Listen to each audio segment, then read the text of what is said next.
Meu bom dia, boa tarde e boa noite. Tudo bem, pessoal? Como é que vocês estão? Deixe nos comentários. Finalzinho de semana chegou e você já sabe o que vem com o final de semana.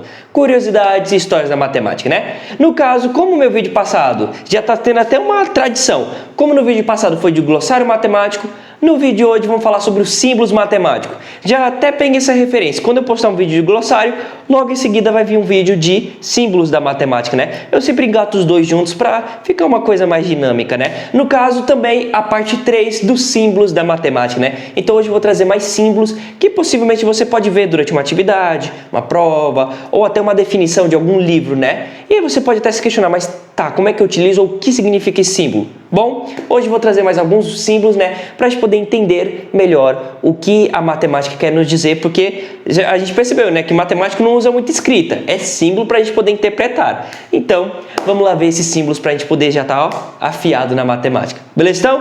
Então, bora lá.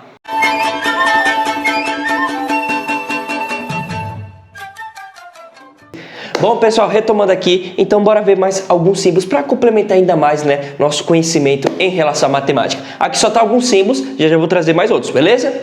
Bora lá, os 4 primeiros estão relacionados ao mesmo assunto de maior e menor que, né? Esse símbolo que geralmente a gente utiliza para comparar dois elementos, né? Esse elemento é maior ou menor que esse outro elemento. E tudo está relacionado à leitura. Agora simples, vamos ver aqui, ó, os maior e menor que, né? Remete muito esse V, né, de ponta cabeça, só que de sentidos opostos, né? Até a gente pode pensar numa setinha só não complementada. Aí, o que a gente pode pensar? O maior que e o menor que. Quando é que eu vou saber que eu vou utilizar esse símbolo? Simples, vai estar de acordo com a sua leitura. Exemplo aqui, olha só. A gente não lê da esquerda para a direita? Então, você vai analisar os elementos da esquerda para a direita e ver qual situação acontece. Por exemplo, 4 em relação ao 3. O 4 é maior ou menor que o 3? O 4 é maior, então 4 maior que 3. Então, na minha leitura da esquerda para a direita, se eu tenho um número, o primeiro número que eu leio é maior do que em relação ao segundo, maior que. Só que, se agora na minha leitura da esquerda para a direita, 5 em relação perdão, 4 em relação ao 5, ele é menor. Então, 4 menor que 5. Então, quando é que você pode utilizar o símbolo de maior ou menor que? Em que situação? Você vai primeiro fazer a leitura da esquerda para a direita e analisar. Quem eu leio primeiro é justamente maior ou menor?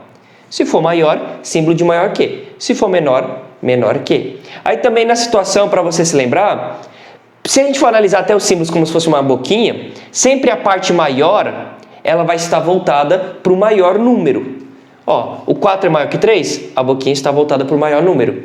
O 5 é maior que 4, no caso a leitura correta é 4 menor que 5, a boquinha maior vai estar voltada para o maior número, né?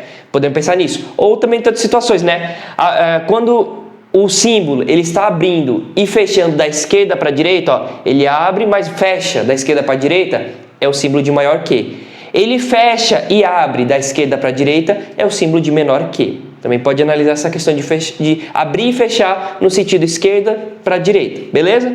Mas então aqui temos símbolos de maior e menor que. Então quando você vê esses aqui, estou me referindo a uma leitura onde tem um número maior ou menor que outro número, fazendo essa comparação. Agora, tem os símbolos de maior e menor que, só que eles acompanhados com uma barrinha aqui embaixo. Em outras situações, outros lugares, você pode até encontrar a barra já assim reta mesmo aqui embaixo. Também vai estar designando a mesma situação. No caso, esses símbolos aqui também são de maior e menor que, só que também igual. No caso, essa barrinha aqui, ó, porque se você for reparar, se eu apagar essa parte bem aqui, ó, eu tenho um símbolo de igualdade, inclinado, mas está aqui o meu símbolo de igualdade. Então, é maior ou igual, menor ou igual. Esse tipo de situações vocês podem encontrar muito em definições. É dito para uma determinada equação que o x ele só pode assumir valores inteiramente positivos. Então, mas peraí, se o x só pode assumir valores inteiramente positivos, o x obrigatoriamente ele tem que ser maior ou igual a 1. Porque ele pode assumir o valor de 1, 2, 3, 4, 5, 6. Mas ele não pode assumir valores negativos ou valores nulos, né? Como ele diz, inteiramente positivos. Então, valores inteiros positivos. Então, ele pode assumir o valor de 1, 2, 3 e assim sucessivamente, né? Ou cai uma seguinte situação. Diz lá uma propriedade que o x ele não pode assumir nenhum valor positivo. Então o x ele tem que ser menor ou igual a zero. Ele não pode assumir valores positivos, mas ele pode assumir um valor nulo ou menor que ele. No caso, menos 1, menos 2, menos 3, menos 4 e assim sucessivamente, né? Então, essa situação do maior ou igual a que, menor ou igual a que, a leitura também é válida da mesma situação, da esquerda para a direita, você vai utilizando ela, né? Ela vai ser muito utilizada geralmente em definições que você pode ver. Claro que também alguns assuntos, conteúdos e outros cálculos você pode ver, né? Mas em muitas definições com incógnitas, você pode encontrar muito essa utilização deles, falando um determinado limite onde esse valor pode assumir. Ele pode assumir até aqui, mas muitas vezes não é obrigatório ele ser maior, ele também pode ser igual. Então, por isso que entramos no maior ou igual a que, menor ou igual a que. Em definições vocês podem ver, provavelmente, esses símbolos sendo utilizados. Beleza? Aí agora temos aqui um outro símbolo, ó, o número i. No caso, temos aqui esse símbolo aqui, né, representando a letra I, né, que a gente bem conhece, é um número imaginário. No caso, entrando já até no assunto dos números complexos. Lembrando que a gente já viu, né, até o símbolo do número complexo é representado pela letra C, né, é o conjunto imaginário que a gente pode muitas vezes ver ele quando você utiliza já raízes negativas, né, raiz de menos 1, raiz de menos 2, que aí são raízes negativas que falamos que não pertencem ao conjunto dos reais. No caso, já pertence ao conjunto dos imaginários, né? E o i, você utiliza ele muito como anotação para o número imaginário. Exemplo, o i é igual a raiz de menos 1. Agora também tem i ao quadrado é igual a menos 1. Então, quando a gente utiliza já a questão de raízes negativas e você já precisa entrar na utilização dos números imaginários, sempre utilizamos o i representando esse número imaginário. No caso também tem a tabelinha representando a questão de números, né? O menos 3, o menos 2, o menos 1 seria em relação, substituindo em relação ao i, esse número imaginário. Beleza? Bom, então aqui estão os primeiros símbolos. Agora vamos ver outros símbolos matemáticos para a aula. Bom, pessoal, retomando, finalizar aqui com os nossos próximos 3 últimos símbolos, né? Já entrando até um pouco na parte da lógica matemática. Olha só, bora lá. Primeiro símbolozinho de todos aqui, ó. Temos o clássico tiozinho que a gente conhece várias palavras, principalmente utilizando muito na língua portuguesa, né? Palavras até como não, né? São, entre outras situações, você vê a presença do tiozinho aqui, né? Só que na matemática, ele já tem um outro significado. No caso, quando você vê esse carinha aqui, entrando até um pouco mais nas questões de lógica matemática, ele vai ser uma negação. No caso, ele vai corresponder a um não. Então, você tem uma determinada situação, como eu disse, até entrando até na parte da lógica, mas na matemática, tu vai ter uma situação, uma afirmação P, que diz a seguinte situação. A P vai ser referente à situação que eu estudei muito para a prova.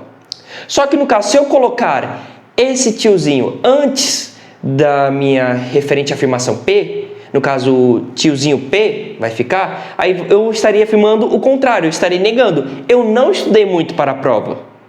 Então, quando você vê esse carinha em alguma determinada situação matemática, ele já está negando aquilo que está presente. Então, ele é uma negação, ele diz o contrário. Como eu disse, né? No caso, eu estudei muito para a prova, quando eu coloco ele junto com no início da minha frase, eu estou me referindo que eu não estudei muito para a prova, né? No caso, ele vem para negar as situações. Agora temos aqui a nossa setinha. Só que no caso, atenção, porque temos dois tipos de seta, né? No caso, você vê que aqui só temos para uma das pontas dela, né? Esse símbolo aqui é o de condicional. No caso, ele vem com o se então. Então, ele vai dar uma determinada condição para alguma situação. É só imaginar, se chover, então eu não vou. Estou dando uma condição para essa situação, né? Aí se ela vai avaliar se ela vai ser verdadeira ou falsa, aí já tem uma outra situação entrando na lógica, né? Mas ele vai aplicar uma determinada condição, apresentando sempre, nessa frase, vai ter o se e o então.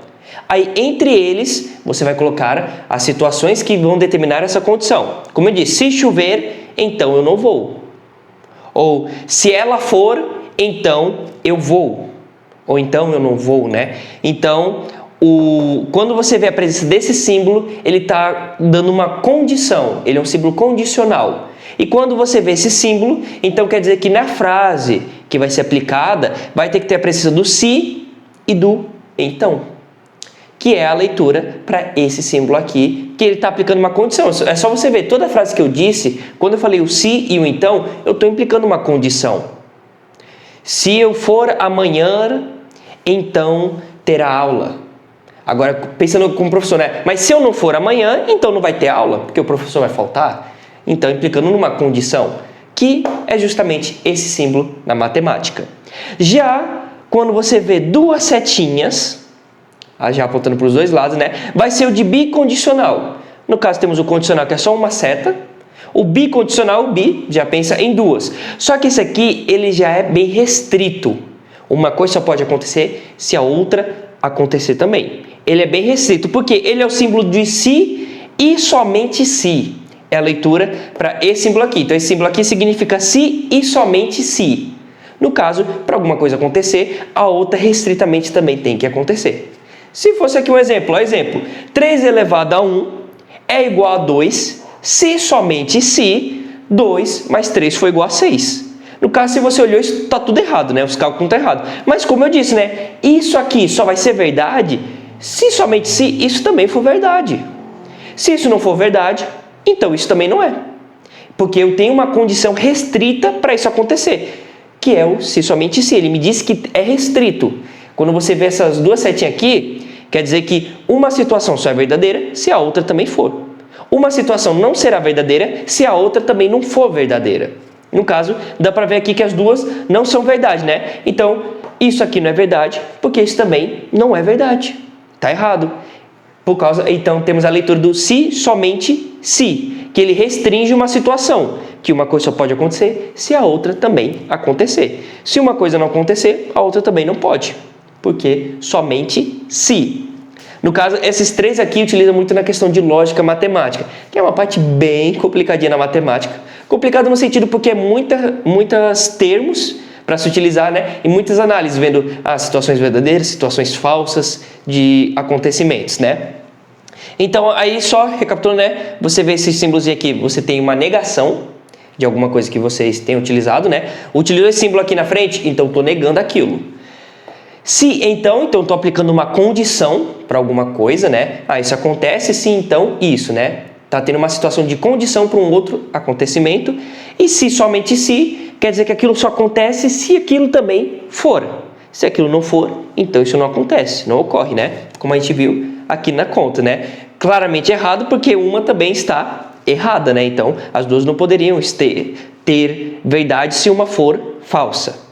Beleza? Então, aqui finalizando mais alguns símbolos de lógica matemática. Lembra nosso primeiro vídeo de símbolos? Que eu botei até uma equações lá bem vida louca. Ó, esses símbolos aqui apareceram naquele primeiro videozinho lá. E olha só, eles aqui dando as caras, agora a gente está sabendo o significado deles. De pouquinho em pouquinho a gente está vendo vários outros símbolos bem aleatórios aqui.